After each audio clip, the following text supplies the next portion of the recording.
Hello everybody, this is Fernando for the all-new Urban Legends video. Alright, let's go ahead and let's do another entry here. This one yet again based on a suggestion. This one actually a past suggestion. I went back to earlier this year to look at some of the suggestions listed there. And who knows, I may be able to take a look at even some further ones, maybe last year or the year before, to again see if I missed any. Such was the case here with this one that I missed that was really fascinating. I can't believe I actually skipped over it last time, not only because of the great information associated with it, but also because it ties in to the theme that I've been doing these past couple of videos, and that's the classic deal with the devil. You know, I've done some of those videos as well. I'll still include some of the links for them as well below. It's always fascinating to me because if you make such a deal, and let's say this person, this devil, fulfills their end of the bargain, well, guess what? That person, whoever received that particular benefit, now has to come up with theirs. Always a unique ending though when it comes to that. But it has to do with this. It's a musical legend as well. It goes by various names, but I'll go ahead and I'll call it its most common name, and it's known as the Devil's Trill. So let's go ahead and let's talk about all the fascinating information linked to this musical urban legend. So here's how it happened. It all ties into one person in particular, a guy by the name of Giuseppe Tartini, who you're looking at a picture of here. He was an Italian composer. He was someone that was born actually in 1692. Reading his information, there's actually a lot of great info, a lot of great trivia tied to him as well. Apparently early on in his life, his parents wanted him to be a friar, if you could believe it, like when it comes to that type of world, that type of career. But either way, somewhere along that time period, he ended up having some musical training, and then later on, he actually decided to marry someone who his parents or his father would at least be disapproved of. This was because apparently at that time, there was this different social class, either higher or lower social class structures, and there was a big age difference. Either way, though, it was the classic lost love. He definitely wanted to have her, she, him, but unfortunately, she was a favorite of someone else considered very powerful, some cardinal that was there as well. And so for whatever reason, Giuseppe, at a young age, was charged with abduction on her part, in other words. And so he had to flee. He left that location and then he ended up taking residence at a monastery. And this is where his life changed. Apparently, he heard a guy by the name of Francesco Maria Veracini playing back in 1716, and he was so amazed at how this person was playing. I guess it was a violin. And again, at this point, Giuseppe had some of his own training, but it was nowhere near what he wanted to. In fact, when he was comparing his skill level to whatever it was that Francesco was doing, that's when he realized that he needed to do something about it. And so the way his own urban legend goes, as far as Giuseppe, is he fled to Ansona. He locked himself in some kind of room. I'm guessing this is still part of some kind of monastery, some other type of monastery. Someone correct me on that if I'm wrong. And in it, he studied as much as he could for the next 5 years. He took his violin with him. He wanted to practice. He wanted to use everything he could, especially with the tranquil nature in the area he was at there, as far as the location, to just study. And so it goes that within the next 5 years, by 1721, his skill had improved so very well that he was able to actually be appointed to several other musical contracts and then started to play with other institutions. And that's where he took on things a life of his own as far as his musical career. And then also he's notable for this. Antonio Stradivari, who made those very popular Stradivariuses, those violins that are considered very expensive. If you have one now, you're looking at around 7 figures when it comes to those things at the very least. Well, he was the first known owner of one of those violins, this guy Giuseppe Tartini. So how about that when it comes to having yet another musical bit of trivia tied to him. But here's where things get a little interesting. Apparently, on one fateful year, and this would have been around 1713 to be specific, at least according to him, that's when he started to have this. Apparently, he had a very mysterious dream, one where he made almost like a pact with the devil in order for him to be able to have a better composition, in order for him to play at a much better level. Remember, 1713 would have been around that time period where he was still a novice when it comes to his musical skills. He would have gone to, let's say, 1716 to 1721 as that 5-year period to truly hone in on his skills. We'll cut to a few years before that, and at least according to him, this is how he improved his skills. So here's how he said it. In fact, he told this himself. He told this story to, I guess it was, for lack of a better term, a magazine or some type of publication of sorts. It was known as the Voyage du Francois, and in it, he stated that in the year 1713, he dreamed that he had made a pact with the devil for his soul, and everything was just going to be aligned perfectly.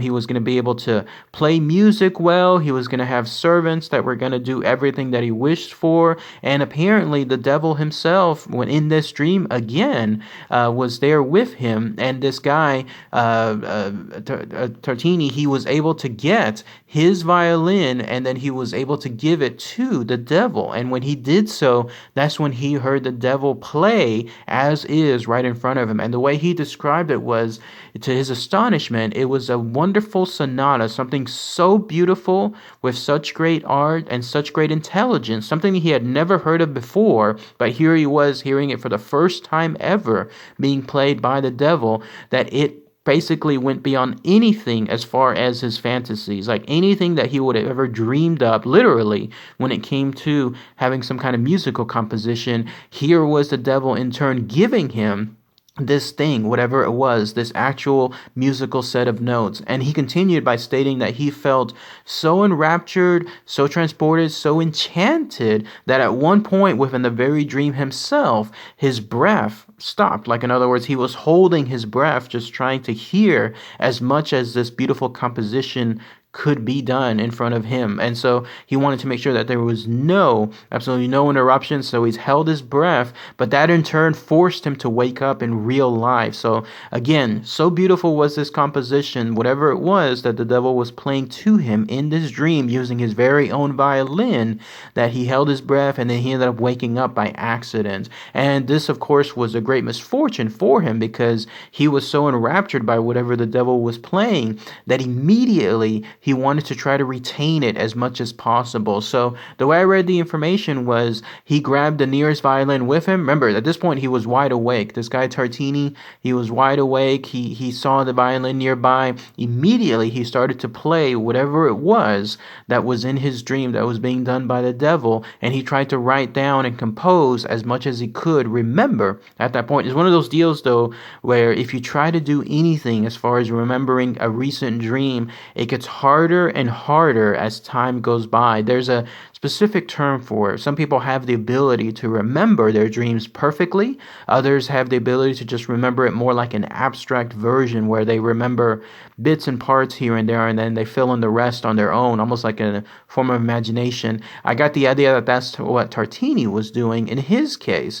He wasn't able to remember everything he could, but he was getting most of it, and then he was filling in the rest. I mentioned that because he stated, as he continued the description of his dream and then what happened afterward, he said that whatever he composed from that dream is indeed the stuff that he considers the best thing ever written by him, but at the same time, the difference between it and what he could recall, like what he couldn't recall from the dream itself, is so different, so vast, that it could never match whatever was in his dream. So anything that you're hearing now, like if you go to YouTube or bring up any other type of musical streaming option, if you bring up the Devil's Trill, which has been played by many other musicians afterward, once it was released, if you hear it, apparently that's the closest thing that this guy Tartini could recall from the dream himself. And then otherwise, you're still hearing just a fraction of what it truly was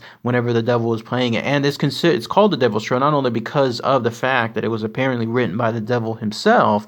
Again, this is a claim made by Tartini, but also because it's a very, very hard thing to play. Apparently, you have to have a very good knowledge when it comes to a violin in order to play it. There's just so much variations to it. The composition for it is known to be especially brutal that those of you that are musicians, if you try to do so, you're going to have a very hard time to do it. That's why it's also referred to that as the devil's trill, because only the devil himself would create something so very hard, in other words. But still, that's at least the urban legend linked to it. This guy Tartini, he was able to have this dream after he was having that pact with the devil, and then he was able to compose it, whatever that composition was, and then that's what you hear now whenever you hear this devil's trill. But even then, it's just a small fraction of what it truly was within the dreams himself. I tried to see too if this guy Giuseppe Tartini had any other, let's say, classic deal with the devil fallout. I was mentioning earlier how sometimes whenever you do that with the devil, you have to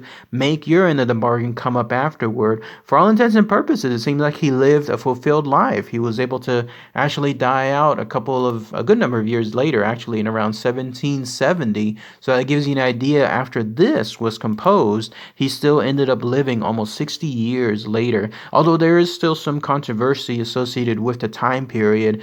Giuseppe Tartini states that he heard this and created it in 1713, but there's other people that do more research into it that stated it most likely was in the 1740s that he created this because of the fact of the maturity and the way it sounds. It wouldn't have been his younger self to do it, but that's the whole point of an urban legend, right? It's the idea that something involving the impossible can happen, and that's what's linked here as far as this dream and how this devil appeared and how he was able to create something so beautifully at such a young age. But otherwise, that's all the information, everything else I could find associated with the devil's trill. Fascinating stuff, no, right?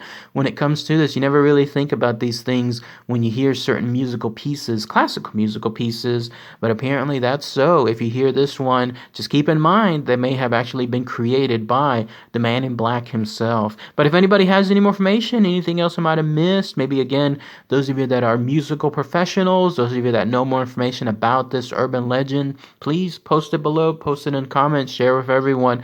I'd love to hear what your information is on that part too. And it's been referenced in other type of cultures.